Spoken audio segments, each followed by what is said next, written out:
سورج اور چاند گہن ہو جائے تو سب سے پہلا کام کرنا ہے نماز پڑھنا ہے، اور یہ نماز پڑھنا سنت موقدہ ہے، یہ نماز پڑھنا سنت موقدہ ہے۔ لیکن کتنی افسوس کی بات ہے،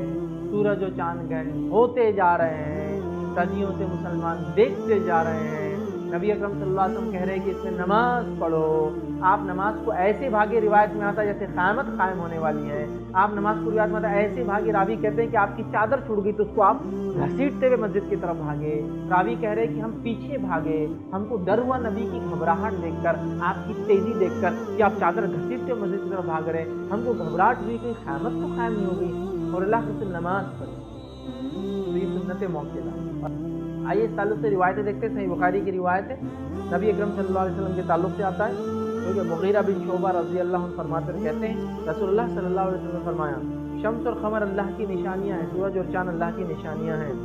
اور یہ دو نشانیاں ہیں، اور ان کو گہن کسی کی موت یا حیات کی وجہ سے نہیں لگتا، چنانچہ جب تم انہیں اس حالت میں دیکھو گہن کی تو اللہ تعالیٰ سے دعا مانگو اور نماز پڑھو حتیٰ کہ گہن کھل جائے۔ تو گہن کے ختم ہونے تک کیا کرنا ہے مجھے اور آپ کو؟ نماز پڑھنا۔ شروع ہو گیا تب سے شروع کرنا ہے تو ختم ہونے تک، لیکن یہ کرنا ہے۔ دوسری روایت ہے، یہ بھی بخاری کی روایت ہے، ایک روایت میں یہ الفاظ ہے جو بخاری کی ہے، جب تم انہیں دیکھو تو فوراً نماز کی طرف لپکو، فوراً نماز کی طرف لپکو۔ نبی کی سنت اور آپ کا طریقہ، مبارک طریقہ ہے۔ چلیے آگے بڑھتے ہیں۔ اب نماز کی طرف جاؤ، یہ بات واضح ہوگی، اب آپ نماز کو جائیں گے، ٹھیک؟ تو اب نماز کیسے پڑھیں؟ تو اس کے نماز پڑھنے کے طریقے میں جو چیز ہم کو واضح ملتی وہ یہ ہے کہ اس نماز کے اندر، یہ نماز عام نماز کو ہٹ کریں، اس نماز کے اندر 2 رکوع ایک ایک رکعت میں ہے، مطلب 4 رکوع اور 4 سجدوں سے 2 رکعت ہم کو پڑھنا ہے۔ یہ نماز کا طریقہ کیا ہے؟ 4 رکوع اور 4 سجدوں سے 2 رکعت ہم کو پڑھنا ہے۔ اس کا طریقہ کیا ہے وہ بھی آپ کو بتا دیتا ہوں۔ صحیح بخاری کی روایت سے طریقہ دیکھتے ہیں۔ عبداللہ ابن عباس رضی اللہ عنہ کے راوی ہے، وہ فرماتے اور کہتے ہیں عہد مبارک میں نبی اکرم صلی اللہ علیہ وسلم کے زمانے میں سورج گہن ہوا، آپ صلی اللہ علیہ وسلم نماز کسوف ادا فرمائی، اس میں سورہ بقرہ کی تلاوت کے برابر قیام کیا، پھر رکوع بھی بہت لمبا کیا، پھر رکوع سے کھڑے ہوئے تو پھر قیام بھی طویل کیا مگر پہلے سے کم، پھر دوبارہ لمبا رکوع کیا لیکن پہلے رکوع سے کم، پھر سجدے میں گر گئے مطلب سجدہ کیا، پھر اٹھ کے پھر لمبا قیام کیا، پہلے قیام سے کچھ کم، پھر لمبا رکوع کیا، پہلے رکوع سے کچھ کم، پھر قیام کیا، پہلے قیام سے کچھ کم، پھر رکوع کیا، پہلے رکوع سے کچھ کم کیا، پھر اس کے بعد آپ نے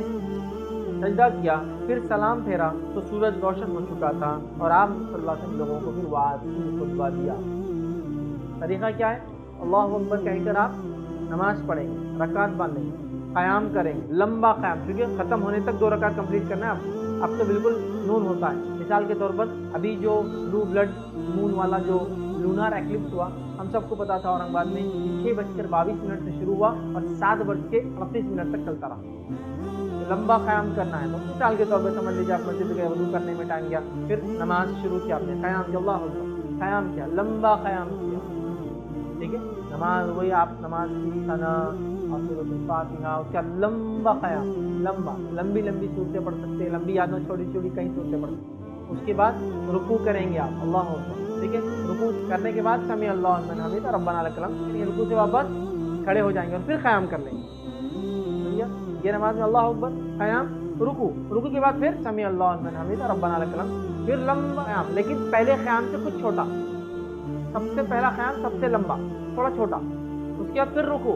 یہ رکوع بھی بہت لمبا لیکن پہلے رکوع سے کچھ چھوٹا، پھر یہ دوسرے رکوع کے بعد آپ کھڑے ہوئے سمیع اللہ لمن حمیدہ ربنا لک الحمد، پھر اللہ اکبر، سجدہ، پہلا سجدہ، پھر اللہ اکبر، پھر اللہ اکبر، دوسرا سجدہ، پھر اللہ اکبر، کھڑے ہو گئے آپ، کھڑے ہونے کے بعد پھر سے قیام، لمبا قیام لیکن دوسرے قیام سے چھوٹا، پہلے والے اس سے پہلے کون سا تھا؟ دوسرے نماز، اس سے